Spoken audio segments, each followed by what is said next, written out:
Mais du coup, ça m'a donné le goût de faire des pastiches en gardant les rimes. Et j'ai fait, alors là, je peux vous offrir 2 pastiches qui sont un peu olé olé. Voilà. Alors pour le premier, il faut que je vous raconte, c'est une petite histoire. Il se trouve que il y a des années, nous avions à l'époque une maison à la campagne. Je suis sortie au mois d'août, peut-être à 10 ou 11 heures du soir, dans le jardin, il faisait très chaud. Et il y avait une lumière qui était devant une plate-bande qui courait le long de la maison. Et dans cette plate-bande, au milieu des rosiers, je vois, à ma stupeur, une orgie d'escargots. Je ne sais pas si jamais vous avez vu quelque chose de semblable. Je vous assure que ça vaut le coup. C'est un truc absolument incroyable. Il y avait peut-être, je ne sais pas, 50, 60, 70 escargots, agglomérés les uns contre les autres, glissant, tout doucement, les uns sur les autres. J'ai saisi. Je dois dire que ça m'a donné un peu des idées. Quoi qu'il en soit, je me suis dit, eh bien voilà, je vais faire un pastiche. Mais il fallait trouver un pastiche. Alors, j'ai choisi, pour faire bref, Les Corbeaux, faire de pasticher Les Corbeaux de Rimbaud, qui est un poème que j'aime beaucoup, que je connais. Et c'était un poème avec des animaux. Il y avait des corbeaux d'un côté. Je pouvais faire des escargots de l'autre.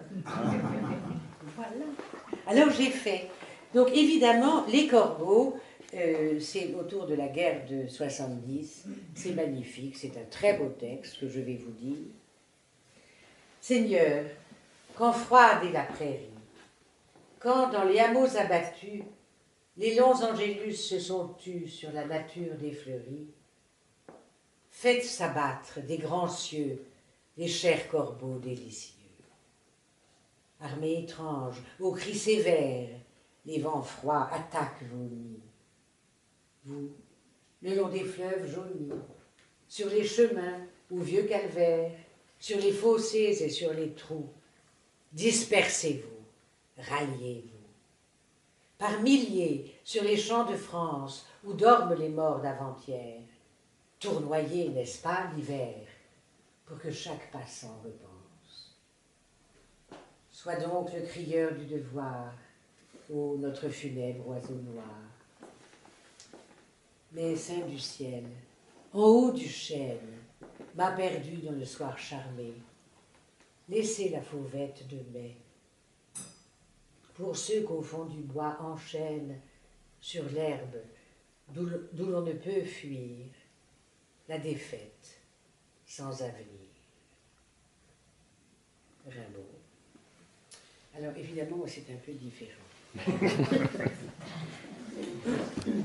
Les escargots.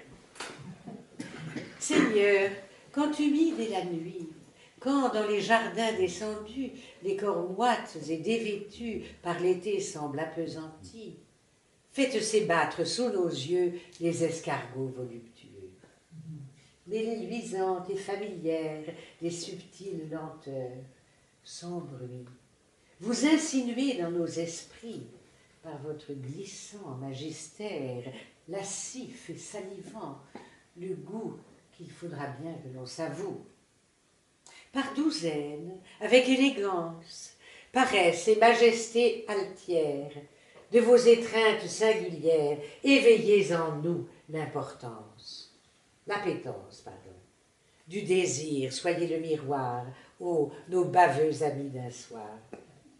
Mais avant tout, que l'on comprenne, dans l'ombre, à bien les observer, qu'il n'est qu'une nécessité qu'il conviendra de faire sienne, prendre son temps, tout à loisir, car tel est notre bon plaisir.